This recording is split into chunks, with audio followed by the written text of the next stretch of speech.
Um movimento que ocorreu no Rio de Janeiro há mais de um século nos ajuda a fazer uma reflexão sobre como as autoridades lidam com as crises sanitárias.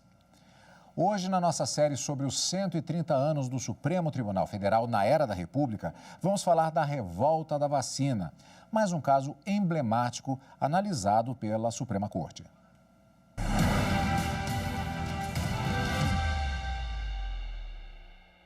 Uma doença nova, milhares de pessoas contaminadas e a necessidade de vacinar a população. Ao imaginar esse cenário, logo pensamos na pandemia do novo coronavírus. Mas estamos falando de uma situação que ocorreu há mais de um século, no Rio de Janeiro. Uma lei determinou várias medidas sanitárias para combater a varíola e a febre amarela. E foi a causa de um movimento popular que recebeu o nome de Revolta das Vacinas.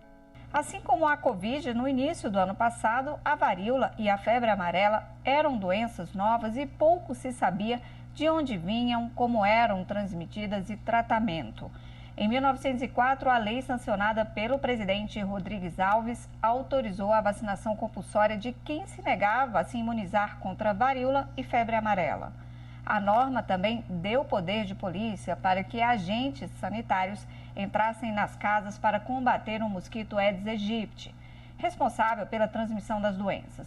Foi o que provocou a revolta. Durante 6 dias, a população foi às ruas se manifestar contra as medidas que consideravam autoritárias. O plano de saneamento, ele basicamente tratava as pessoas como obstáculos à saúde pública, não como os sujeitos de direito que deveriam ser atendidos pelo Estado. Ele tratava as pessoas como obstáculos a serem superados. Então, ele era um plano que era autoritário. No ano seguinte, um português levou o caso ao Supremo Tribunal Federal no Rio de Janeiro contra uma das medidas sanitárias impostas pelo presidente. Ele alegou constrangimento ilegal por ter sido intimado 2 vezes por um inspetor sanitário para que o deixasse entrar na casa dele. O objetivo era combater o mosquito transmissor da febre amarela. O Supremo Tribunal Federal atendeu ao pedido do autor da ação e considerou inconstitucional parte da norma que autorizava as autoridades sanitárias a entrar nas casas para fazer o expurgo do mosquito, sem a permissão dos proprietários. Esta pesquisadora da Fiocruz explica que, na época, o Estado só era responsável por saúde epidemiológica e não individual.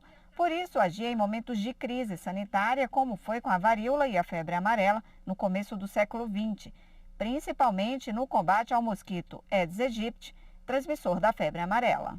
Se você tem a notificação, que é uma doença de notificação compulsória, que aconteceu um caso de febre amarela em determinado distrito, a polícia do distrito, ou seja, do bairro, vai na casa e eles acabam entrando nas casas para aplicação do pireto, que é um veneno. E eles ainda cobrem as casas com um pano para deixar o veneno atuar dentro da casa. Mais de um século depois, o Supremo Tribunal Federal voltou a ser acionado para discutir formas de combater uma doença.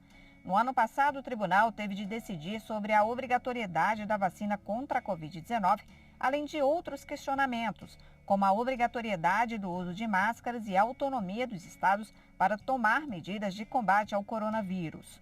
O Supremo Tribunal Federal decidiu que a imunização contra a Covid-19 deve ser compulsória, mas que não deve haver coação, constrangimento e medidas invasivas semelhantes ao que aconteceu 115 anos atrás. Segundo a pesquisadora da Fiocruz, além da judicialização em comum com o passado, está a dificuldade de fazer com que as pessoas sigam as normas de segurança sanitária. Você conta muita gente sem máscara, às vezes grupos inteiros sem máscara, essas pessoas estão sendo absolutamente irresponsáveis. Quando você tem pessoas que se recusam a tomar vacina, essas pessoas estão sendo irresponsáveis, estão sendo, aliás, egoístas. Estão pensando apenas em si próprias. A ação individual afeta absolutamente o coletivo. Para o historiador, parte desta dificuldade vem de um outro problema, a politização da saúde. politização também existiu em 1904, ela existe hoje, e se essa politização ela não é ocupada por pessoas que defendem a vacinação, que defendem as medidas sanitárias, ela é ocupada por negacionistas, ela é ocupada por pessoas que são contrários a isso, são contrários à ciência.